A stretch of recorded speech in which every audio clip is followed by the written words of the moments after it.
Kosova ka 4 vite që është bërë antare Bankës Evropiane për Ndërtim e Zhvillim. Për këtë periudhë kohore, kjo e fundit shtetit kosovar i ka dhënë në formë kredie 203 milion euro.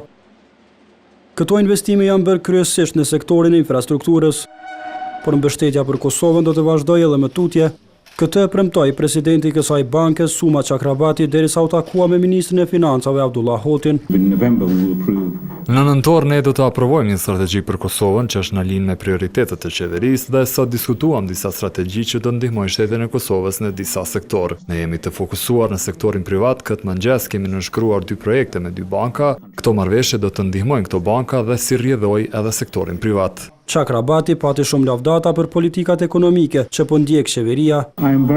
Dua të përgëzoj qeverinë për politikat makroekonomike të cilat janë përgjigjur ekonomisë kosovare. Mendoj se është model i mirë edhe për vendet tjera në region. Prandaj ne qëndrojmë në linjë me qeverinë dhe duam që ata të ndihmojmë për të ecur përpara.